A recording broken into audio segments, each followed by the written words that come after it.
clicking a button and getting to that feeling. We call it like vacation brain. You're getting to that feeling without all the other kind of stresses that go along with travel. I'm Sujean, and this is Alchemy Social, a podcast about the magic of in-person experiences. Today I'm chatting with my friend Michael Wolf, the CEO of ResortPass, which lets you experience all the perks of a luxury hotel without spending the night. Hello, Sauna Daycations. I've known Michael since his days at ClassPass, where he was global head of operations, and it's fun to see him scale yet another company. ResortPass now has over 2,000 hotel partners worldwide and celebrity backers like Adam Grant, Jessica Alba, and Gwyneth Paltrow. Michael, thank you so much for joining Alchemy Social. Thank you so much for having me. I think the next part of wellness, next real rise, is like the basics around rest and recharge. I sometimes now say, like, what are the anti-wearable? You know, my new line is that, other things get your heart rate up, we get your heart rate down. I love that. On the platform, you have brands like the Rosewood, the Four Seasons, the Ritz-Carlton, Belmond, prestigious, coveted luxury brands. They don't necessarily need unproven models. What was the process that led to you being like, hey, we are ResortPass, you may have never heard of us, and suddenly they're all on your platform? I feel like we all have this experience. You walk into a hotel and there's like all this space and sometimes not that well used. We make people happy. You see people having these incredible days of rest and recharge with their family, with their friends. I think that's like the premise of this entire podcast, actually creating more outlets for exactly those serendipitous in-person moments. I've always considered myself an operator rather than a founder. Do you have any FOMO of the founder's journey being not the founder of this company? Zero. These journeys are so lonely. I think a lot about that, about being intentional. Where does that come from? To this day, there's lessons that my dad has taught me, particularly when it comes to pricing and other pieces, that are things that are every single day I think about at work. I've known you for a really long time, and I feel like the place that you've gotten to is a testament to actually something you've talked a lot about, which is self-awareness. If you wake up not feeling great, go take a dip in the pool on a rooftop. Exactly. I'm so glad you're here. Hit subscribe so we can stay connected, and let's dive into this conversation of Alchemy Social.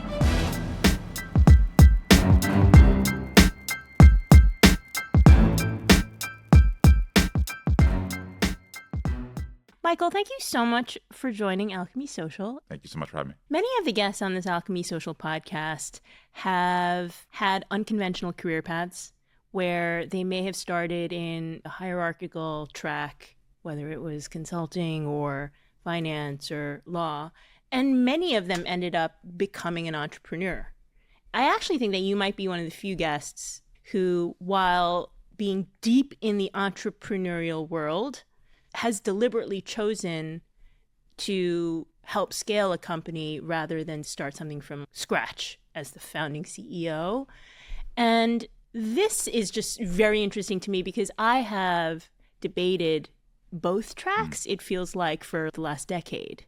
I'm curious what your approach was. Tell me about meeting the founder, working with the founder, and now taking the helm. There's a very different skill set to founding a company and scaling it. And I've always considered myself an operator. I, for many years, advised many companies who are kind of the same nexus of this podcast, the nexus of online, offline. And I started working with the founder, and I quickly fell in love with the business. And that doesn't always happen when you're an advisor. I saw first on the user side, people going to people going to the Hilton, people going to the Ritz-Carlton, people in New York, people in Oklahoma, families, young adults. I just saw such incredible surface and was reading these reviews. And what really kind of sold me on the company was then seeing how strong the hotel relationships were. Full credit to Amanda, the founder of the company, for starting to develop those relationships. And I started working with her, and I think there was an immediate kind of self-awareness of where her strengths were. And over a matter of months, she eventually asked me if I'd take the seat, and I enthusiastically said yes. For me, I was really ready to go back to those days of tens and ones. When I used to advise founders, I said, all my days are sevens. No matter how well something goes for a company, I don't get that excited. No matter how poorly, you just don't feel it as much. And in startup world, it happens, for better or worse, the tens and the ones often happen on the same day. And you kind of still have to take a moment to appreciate the 10. But, I wouldn't trade it for anything. Yeah. To dig a little deeper into the founder versus scaling, now that you're on this track, it is a very different track. You made a deliberate choice to be on this track. Do you have any FOMO of the founder's journey being not the founder of this company? Zero. Genuinely. I mean, it would be great that if I was the smartest guy and I came up with the idea and I did some of that early work. I'm so appreciative of founders. But I think at a certain point, you know where your strengths are. Often where your strengths are is maybe what you wind up enjoying, and somewhat circular reasoning there probably. And I'm not saying I'll never found something in the course of my life, but I don't, some people, that founder title is kind of the thing they've always kind of wanted and maybe dreamed about. That's never been me. I've always considered myself an operator rather than a founder. I think that maybe is a little bit of a New York versus SF piece as well. I think the West Coast, like the founder idea there's like this holiness around it. Again, being in New York my whole life, I think in New York, like, we're operators. We get stuff done. And so I don't know. Yeah, I think that's really important, because one of the things that I have just experienced in my own life is that I do think that there was so much just glory attached to the founder, I don't know, ethos, title, whatever, being able to say that, to add that to your LinkedIn, which, to your point, if there's no like there, and if the only thing that you're pursuing is just that label, it may not end up in the best place. You should only start a company if it is the thing that you are so incredibly passionate about. The problem with just founding something to found something, and I see this so often, is they found it because they wanted to found something, and it wasn't their biggest passion, or it wasn't the thing they really wanted to solve. They thought maybe there's a business opportunity, or it was in vogue, or that's ego driven for sure. A lot of people get to those businesses because they put a 2x2 together and they kind of figure there's this opportunity, because they saw in a private equity firm there was this big gap or whatever it is. In your career, having started out at a very prestigious consulting firm, do you think that, like, education-wise or professionally, people were encouraging you to think about these in different buckets and to develop the skills that would allow you to scale a startup? When I was in consulting, people would leave that world for mostly private equity and other things in that arena. I was the only person in my class, the people I started with, to kind of go down the startup journey. And, the story I tell, I made a list of, I'm very adamant about staying in New York. There's only, I made a list of every startup I could find when I was leaving Bain, the consulting firm. And there was 30 startups in New York. And they were almost all in the media, this coming out of the double-click era in the 90s. And that was it.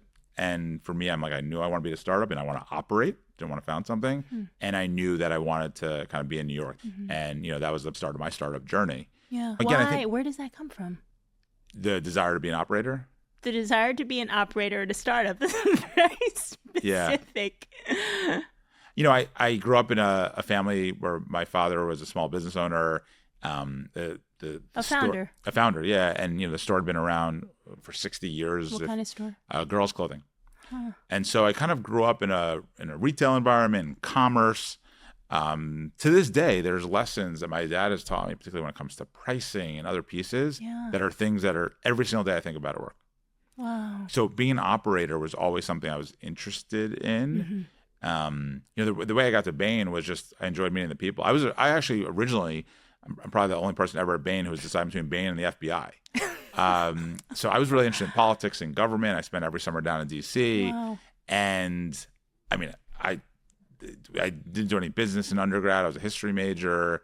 I thought I was going to go that route, and I just started meeting these people and at the firm, and I'm like, this just seems like incredible people to work with, and it was. Yeah. And it really provided that business foundation. I don't actually know how some people run companies without a little bit of that essence. Like, I don't know where you learned it. Like, I literally knew nothing before that, but it was so fundamental to me, like understanding how to run a business. So since you've taken the lead, ResortPass has rapidly grown. Congratulations. Why do you personally care about doing this? So ResortPass enables day access to hospitality.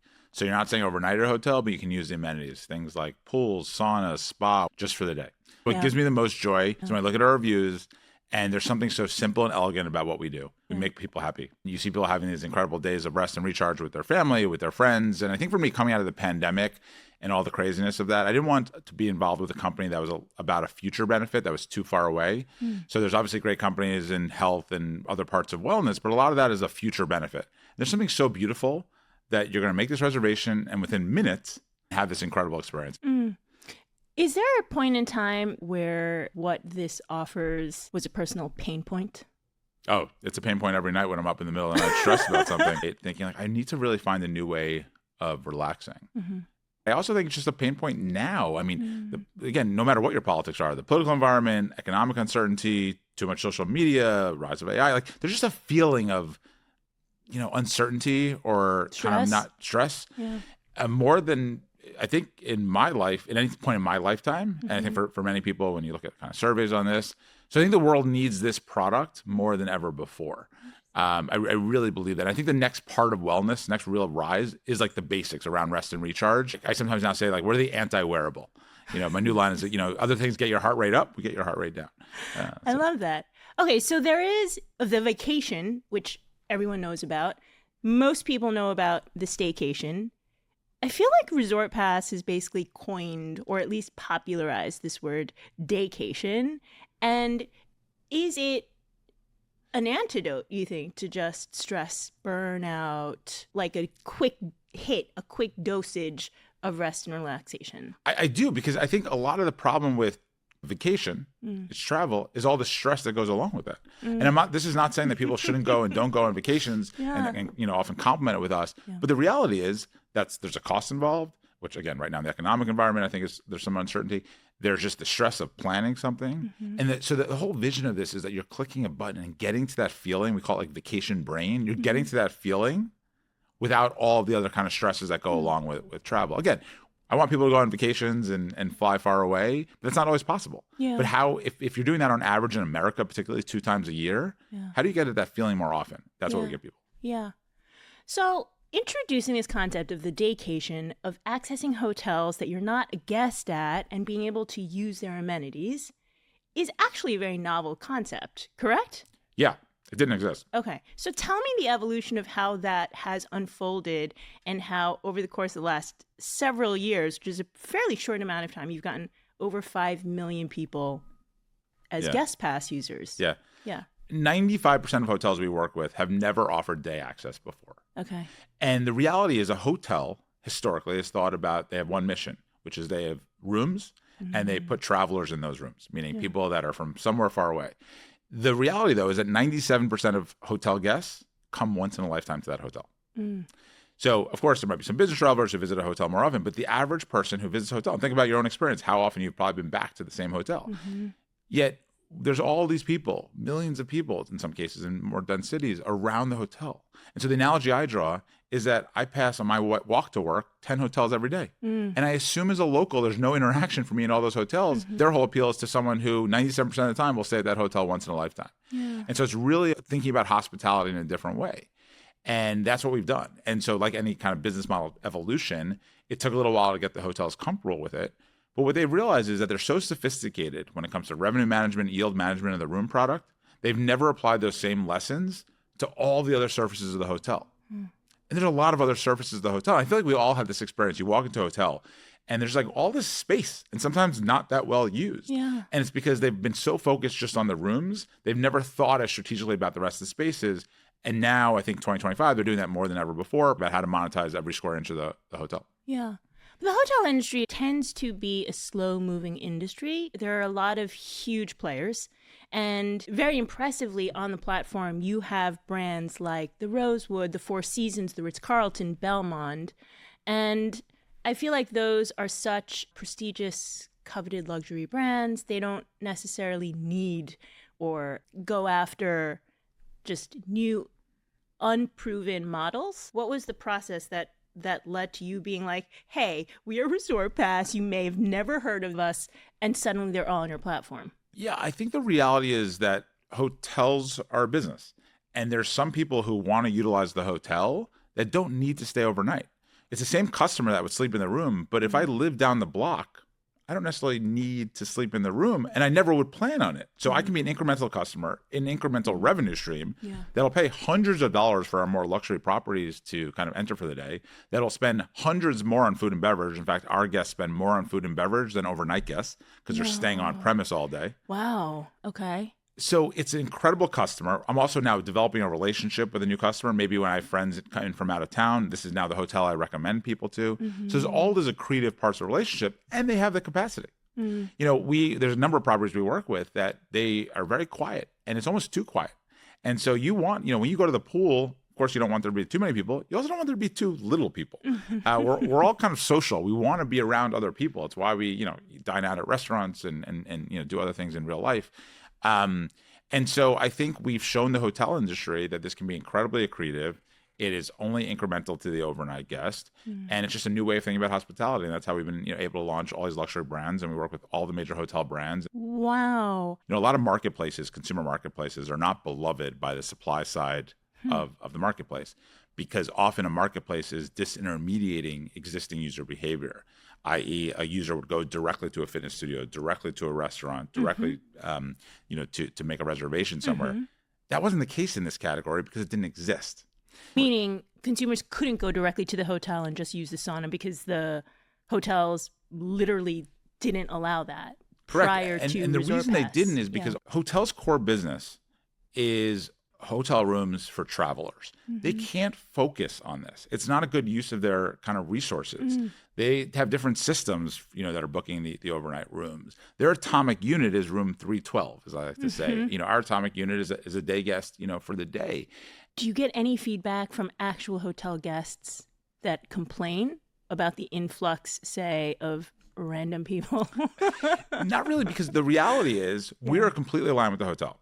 We don't want to put more people in the hotel than is over the capacity that can feel, because it's going to alienate the overnight guest, and it's going to alienate our guests. So the incentives are all aligned. I mean, one of the things I love about ResortPass is that the incentives are all aligned with kind of all parts of the marketplace. For the consumer, in theory, it sounds fabulous. Has that been an uphill battle to try to win over and train consumers to get accustomed to this concept? Because it is still an up-and-coming concept of being able to use a hotel that you're not actually sleeping at. 100%. Yeah. I mean, if we go outside on the streets of New York right now and ask people about ResortPass and say we enable day access to hospitality, one or two people will be like, I love that company. I've used it. The other people are going to be like, that's a great idea. I didn't know it existed. And they didn't know not only that ResortPass didn't exist, they didn't know the concept existed. So as someone who's built consumer businesses, the biggest challenge is that we are absolutely creating a new user behavior. That's absolutely one of our challenges, and where we spend a lot of time, on marketing and acquisition marketing and things we do on brand and PR and other channels. But it's to get the word out there ultimately. A lot of people work really, really hard and don't prioritize vacation or the reset or the detox or whatever.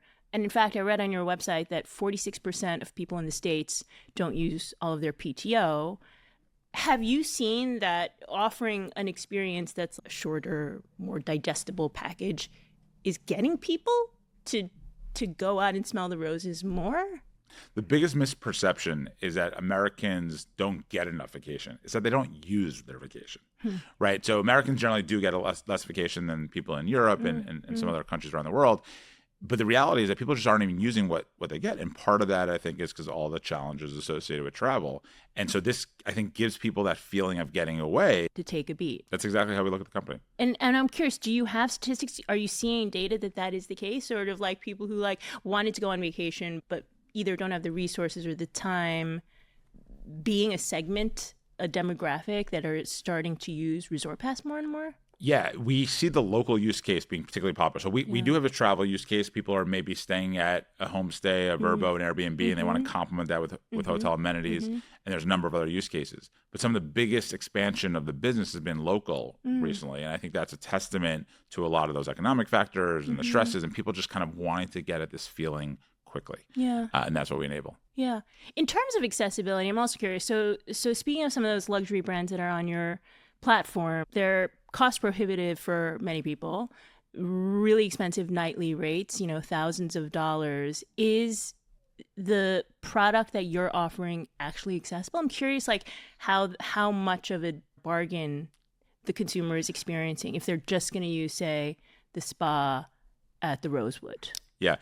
Again, we've such a range of properties. And I think that's what I also, I think is great about the business is that there's something for everyone. And so there's hotels that start at $25 and that are more accessible. They're more modest hotels. And then there's kind of all the way up the chain to some of the most luxurious hotels in the world that are multiple hundreds of dollars for a single day guest pass.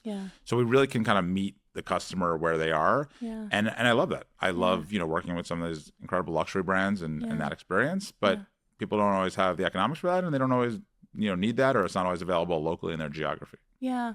Remind me, what is your global footprint? We work across 30 countries. We work with 2,300 plus hotels, adding roughly 80 hotels to the platform every single month. And you'll be seeing some more news about some additional geographies soon. Ooh, expanding. The model works. What's interesting is that people assume we have some bigger markets like Miami or Phoenix. That's great. And it's true. But we also work well in Oklahoma City. And we have a hotel in Troy, Michigan. And, the different hotels, different types of amenities, but people crave this feeling everywhere. Does anything come to mind of a user who used ResortPass and had a standout experience? So many. I mean, the way that they do it as a forming of connection with people, it's one of the things that kind of comes across the most is that we're giving people this surface to have this time and these moments with friends and family. And, people often describe it as, I think there's an extra level of serendipity because I didn't know that you could even do this, right? So if you're going to a restaurant, you kind of know what to expect. Maybe you had a great experience, but here with this extra level of, this offline experience that you didn't even know you could do. Yeah. And so it provides like this extra level of joy is what, I see most often. I love that. I mean, that's like the premise of this entire podcast of actually creating more outlets for exactly those serendipitous in-person moments. So fabulous. What's your favorite part of your job today? The people side, the hiring, getting to know people. I looked at my calendar to review this, and I spend up to 70% of my day in the hiring side. At the end of the day, ResortPass were nothing but our team, incredible at their craft, but also just human beings you want to sit next to. I feel the same way. I think that was one of the things that I was most proud of, looking out at your team and seeing how they all showcase their own talents and strengths to contribute to the shared goal. Exactly. Is there a trait that you especially value, say, in the interview process that allows for this strong team? What are their just innate instincts? It's Business instincts? Human instincts? Yeah. As much as business instincts? Like moral instincts? I think more like sanity checking idea, right? Like, does this just like make sense? I love new, bold ideas, but like, how are they framing it in a way? Is it even contextually possible in the sense of like, what is a reality? Common sense. Common sense? Yeah. I think there is a sense of just wanting to be at the stage we're at. I've been at a range of companies and a range of stages, from the earliest stages to, pre-IPO companies. And it feels different at different parts of the journey, and just making sure that it's a good fit. Yeah. Does that mean that it's helpful if they've been through the stages you have already been through? Yeah, we definitely. So you're post-Series B? Yeah. And so I think I do love looking at folks who've been through that. We also have some incredible people who have not. Yeah. But there's something you can't really know fully what it's like unless you've done it. I remember I interviewed a candidate who's been a superstar at our company, but he was coming from Google for many years. And I said to him, kind of a just really honest question, like, do you think you're going to be good at a startup? And he said to me, he's like, I can't be sure. And I just love that answer so much. Like, it wasn't trying to spin me. And I was like, okay, let's give this a shot. And he's been a superstar. Amazing. I'm curious, just on a more emotional side, have you seen a correlation between someone who appreciates the actual sort of essence of the importance of vacation taking in being a stronger contributor to ResortPass? Because at the essence, I feel like that is the ethos of what you're building, right? You're telling the world that it's really important to take a beat. Yeah, and I always think there's a balance when you're hiring a team. You want to ensure that some people are absolutely users of the product and customer-centric and all those fundamentals, but you don't want too much of that. I've been involved with offline businesses that felt a little culty, and I think that they never got wider reach because the people that were part of the, that felt that, but they never were able to really appeal to a broader audience. Yeah. And so I think there's a real balance, and I see a lot of companies do this wrong. They either get everyone who's super fans of the product, or like no one even uses the product. Neither extreme, I think, works really well. I think we have an incredibly healthy balance on that. So you're like, workaholics are welcome. Not too many. I get a lot of joy out interesting point. Out of people seeing use the product, including our own team. But I really believe it's something that is so important to have that balance. Every company I can imagine that I've been a part of often went too far on one extreme, and it didn't allow us to build the right product because we were building too much for a narrow set of, super users, if you will. How are you thinking about scale? And what role have your investors played, including the points guy? You have Adam Grant, you have Jessica Alba. We spoke earlier a little bit about the team side. I really think about the investors as just an extension of that. So the same joy I get when I look out and see the people that are on the team, it's the same mentality I have when I think about who to kind of bring on from an investor perspective. I love my investors, and I'm not saying that because they're listening. I don't know if they are listening. Just on a human level, more than anything else. Yeah. Right? Ultimately, building the business is the responsibility of myself and our team, and that's what we spend every waking hour do. The biggest thing that investors that I can make sure of is that they're just supportive in the same way that I think of the team, that same kind of cultural element.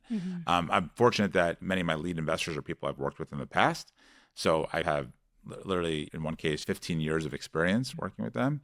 But I think a lot about that. And people who we didn't take as investors, there was another celebrity that's not named that's very well known. And I just, on the call, did not enjoy talking to him. And he wanted to put money in. And I just didn't want to partner with him. There was a venture capital firm who, again, like just the way that they were dialoguing with me, I'm like, I don't like even getting texts from this person right now, let alone if they were an investor. And this was before they would potentially invest.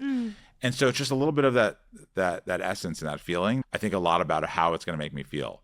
And so I'm really proud of the investors. Some of the people you mentioned have been incredibly helpful to the business. Yeah. It reminds me of what you were actually saying about how you're evaluating even your own candidates in the interview process. Was it the same? I think so. Yeah. So it sounds like you're almost looking for like an instinctual chemistry compatibility. Make that more tangible for me so listeners can learn. Everyone has a different, their own essence of what that is and culture and how they want to be pushed or not. But think about how you feel when you're meeting, literally, how do you feel when you're meeting an investor? And look, like your somatic kind of reaction. Yeah, exactly. In your, body. Exactly. Like I said, I had this investor, a very well-known investor in New York, who, when I got text from him, again, he did not become an investor because I said it wasn't going to fit on my end.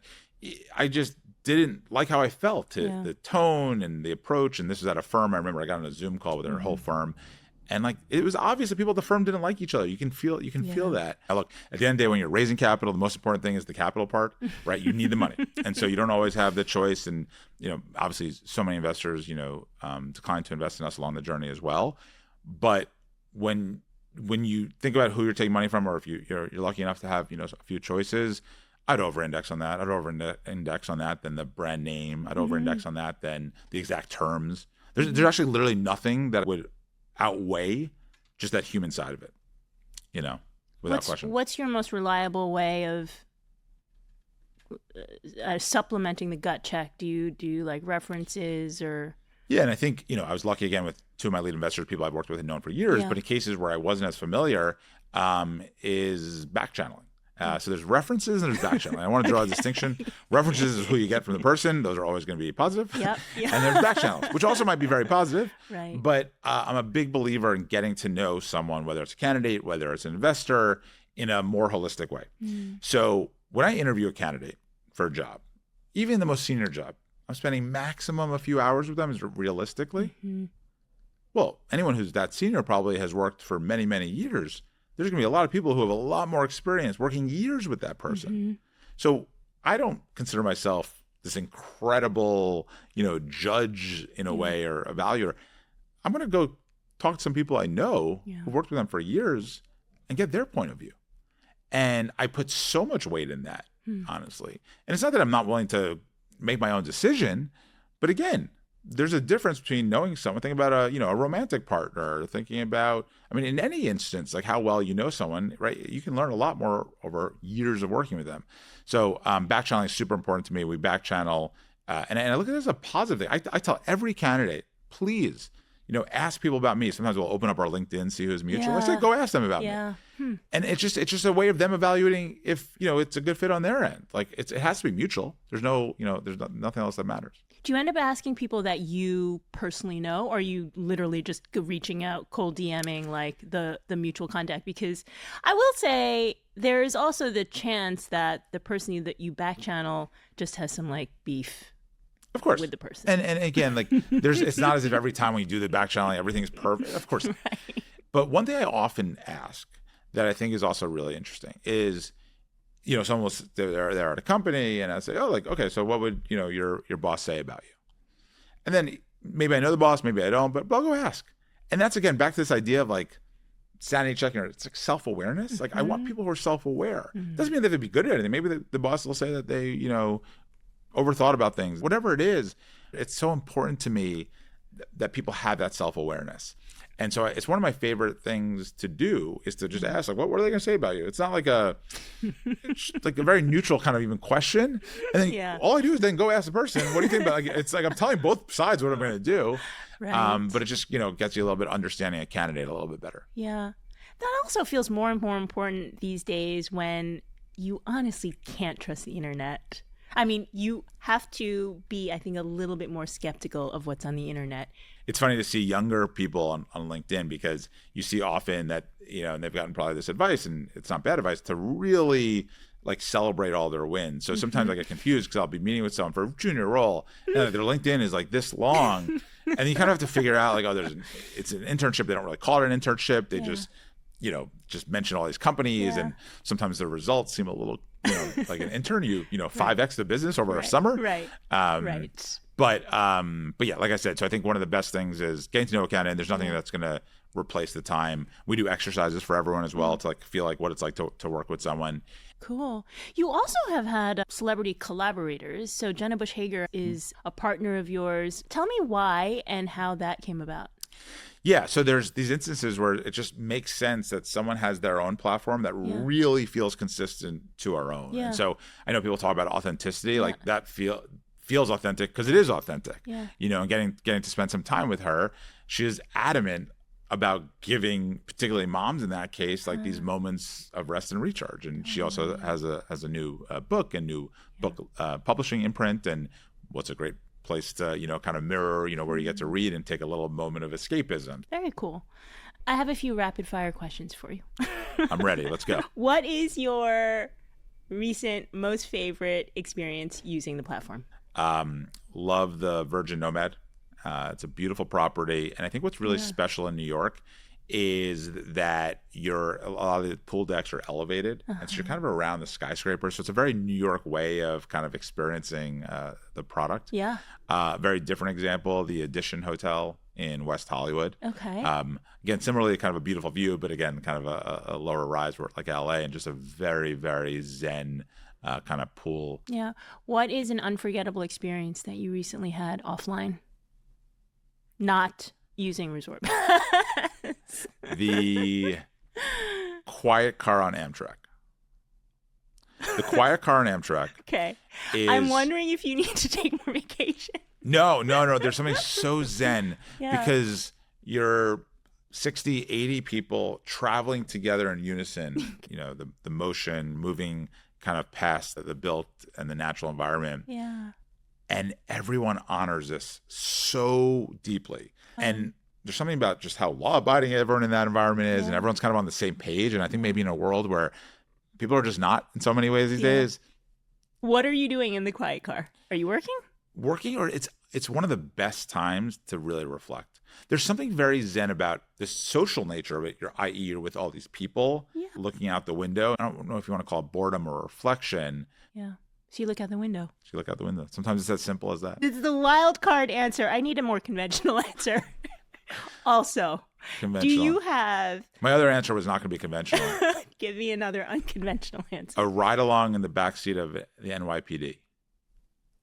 Who gets to do that? Anyone can go down to One Police Plaza, sign a waiver, and as part of like a public service, and being that it's a public entity, you can access it, and you can ride along with 2 NYPD officers for 3 hours in any precinct. Crazy. Why did you do that? Again, my original background was a little bit more in governance and politics and interest in law enforcement. And I think it's an incredible way, truthfully, to see things and places and people that you wouldn't ordinarily have a daily interaction with. And I think it's something really healthy to have, to kind of have that interaction. Cool. Last question. For people who are using the platform, any advice you can give on how to optimize their experience using the platform? I would say that one thing to keep in mind is that you can get at this feeling so quickly. So if you wake up not feeling great and need a little bit moment of rest and recharge, a little escapism, open up ResortPass. Again, sometimes requires more planning, and that's fully works too. But I want it to be this feeling that people can solve when they have this feeling so quickly. Yeah. Rest and recharge. Go take a dip in the pool on a rooftop.